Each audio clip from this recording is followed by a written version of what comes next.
So, Jamal, tell me about your experience with the government. My answers with the government. One, I know you can't. I'm anti-government. I can't stand the damn government. Yeah, no, you really can't. But as far as the government, let's see. Let's talk about the current government. What's going on right now? So, what you think is going on right now? To be honest with you, I have the slightest clue what our government is quote and unquote up to. We got the war in Iraq that's supposed to be dying down. We got Afghanistan going on, which the death toll just went up. It did? Yeah, and like me personally, it's all started from what 9/11. The terrorist attacks, but people might be viewing this. What we talking might not agree with what I say, but honestly, it's your opinion at the end of the day, though. You're absolutely right, but it's a touchy subject to people. That everything with now, the people don't understand. Let me tell you one thing about war. Let me tell you one thing about our government. Our government, this country makes money off of war. War is big business. You got defense contractors. You got rebuilding contractors. Basically, see how they done tore up Iraq? A few more years, there's going to be people over there building it back up. It's big business. It's a machine. You know why they went over there? They went over there for the oil and stuff.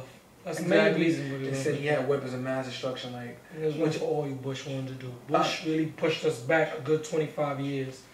Believe it or not, man. The Bushes always pushed us back. That's why Clinton had to save us and do a little bit of good things he tried to do. And then Bush came, his son, and messed everything up. And then Obama come, and for 4 years, they wanted him to do a miracle in 4 years. You cannot do 8 years of damage with only 4 years. Let me tell you, don't get me wrong, Obama, that's our first black president. He got to do what he got to do, I understand that. Clinton, honestly, what I don't like about the government, personally, when it comes to politics, is just basically picking the lesser of two evils. You got your Republicans, you got your Democrats. The Republicans, they all so out for the rich people.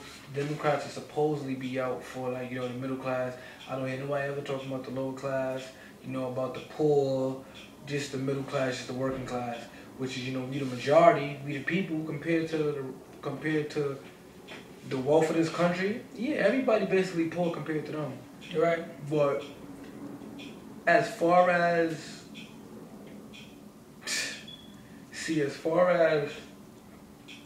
when we talking about with war, like I said, I'm gonna say it again. This government runs off of war. If you think about it, we always have major wars. We make money off the wars. We end up getting caught selling arms to other countries. That's how we make money. Exactly. We don't know how to make money out there. All the corporations in this country fund the government, so they get away with sending their business and jobs overseas, paying people 69 cents an hour. Mexicans mostly. But I like the way you went there. This is my opinion. This is my hypothesis, my theory that I've came up with. The government is very, very tricky. They're very smart. That's one thing I give them. They're very smart. This is what they do. The Republicans are bad. Democrats are good. Not knowing back then in the 1960s, back when it was Negroes and niggers, Republican was good, and Democrats was bad. Republicans was for the Negro, and Democrats was for the white man. I have a paper on it. I'll show them later. A paper on it. It says it. It's a historical fact that that's what it was. John F. Kennedy came in, I think it was him, and he was a Democrat, but he was good. He wasn't for the white man. He was for equal. He was for people to work together. So, and then after that, they just switched it. Republicans became for the higher class, for the upper class, and Democrats became for the middle class, poor class, or whatever you want to go. But you ever notice how it was always Republicans, then Democrats, Republicans, then Democrats? Have you noticed that? You don't never have no liberals. You'll never have no. It's just only those two in the political party. Is so much more than just those two, but those are the two dominant parties in there. That's the one where they have the most funding. People don't understand that, Oh, so what you said? Say that again. What you just said? What? There's Republican Democrats and there's other ones. There's way ever more than that's out there. Like, it got to the point where I can't even name some of them because all you hear, the average person couldn't name a lot of them. All you hear is Democrats, Republicans, Democrats, Republicans, Democrats, Republicans. Parties, that's crazy. They only care, like I said, it doesn't come down, this coming out of the country, this country's ran by the wealth. The wealthy people who runs, basically they make a lot of decisions, they have a lot of influence inside the government. As you can see, as the way we live, black people predominantly got, ghetto, where predominantly black people live, there's the ghettos, there's the projects, exactly. We the most lower class, we the poorest. Exactly. When you have majority of the rich neighborhoods, rich towns, white, maybe one black person, one black, 2, 3, but majority white. I don't want to sit there and put it as a race car because it's not a race car, but it's just speaking the facts. Exactly, but they put us in an environment, just like you said, mostly black people being in the projects, being poor and all that. And the government, once again, I said it again, they're so slick. This is how they keep us in there, right? This is how they keep us.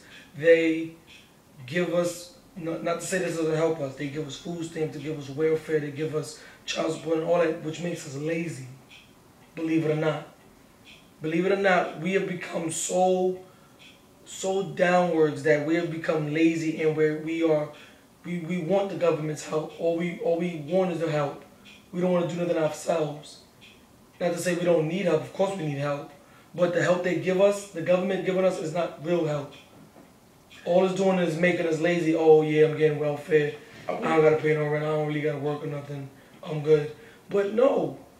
It's the things you do have to work hard in this world, and you do have to fight.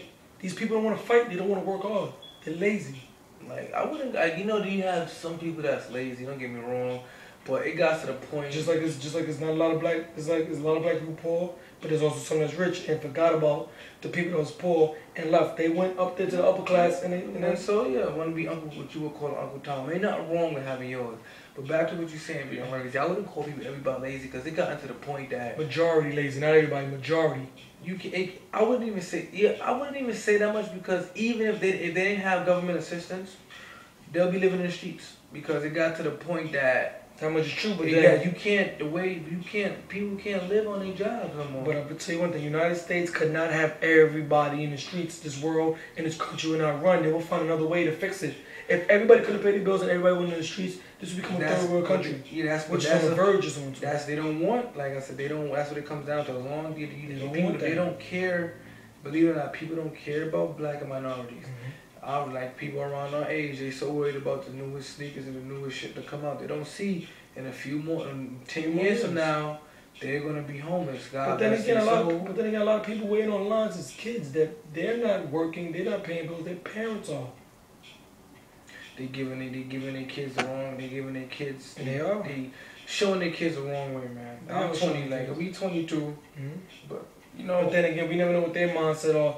You see, but the way I think is, I look at it both sides, good and the bad. Yeah, it is wrong. We established that it's wrong, but let's see why they do it. We don't know what their reasons are. They could be, oh, I struggled in my life back in the past. Now I don't want my kids to struggle. I have a friend. He buys his daughter nothing but Gucci's and Pradas and stuff, and she's only like 3 years old. He spends all that money. Yes, he has the money to buy it. Yeah, should he be?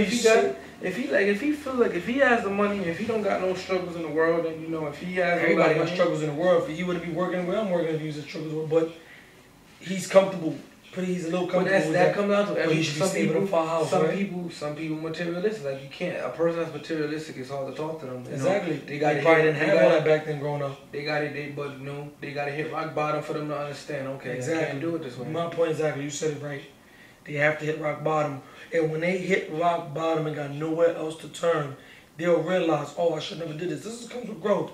This comes with if growing up. This is what comes with wisdom. You gotta fail a couple times to become smarter, right? True, but it also comes to what the people put in our neighborhoods is more important. Like not in our neighborhoods, what they put in our kids' mind is more important. Don't get me wrong. Yes, but it got to the point that society is kids our age. Kids now is like What's the two things they want to be? But they want to be in sports and they want to be entertainers. Thank you. That's the two things. That and it has to change. Like the entertainers and the sports, they not not all. Some of them out there helping. Like I said, it's not you're not obligated. You're not obligated to do nothing for nobody. Exactly. But I'll see you rather sit there, make a fool of yourself on a movie on the TV. And I'm not racist or nothing for the white man, but it'll kill you to come to the inner cities and talk to the youth. It's a shame what's going on in Chicago. It's a shame that no NBA stars, no too many NFL stars, no rappers, no movie stars are out there having community awareness. They go to the white communities. Don't get me. I'm telling you, they do. But they go to Idaho, Ohio, not the real places where you came from. Go to New York City. Go to Chicago. They don't want to go to those places because they want to be. I mean, like I they said, want to Tennessee and stuff like that. Like back in the day when it was slavery, you had to feel slave and house slave. And I'm sorry to say, a lot of these people that's in the entertainment business, a lot of people that's athletes, they house slaves. They'll rather be. Other people call them house slaves. We call them house niggas. It's Fields call them Uncle Tom. Sellouts. But we can't get into contact. We're gonna get into another contact. We're gonna get into this a part 2. So stay tuned, ladies and gentlemen. Thank you.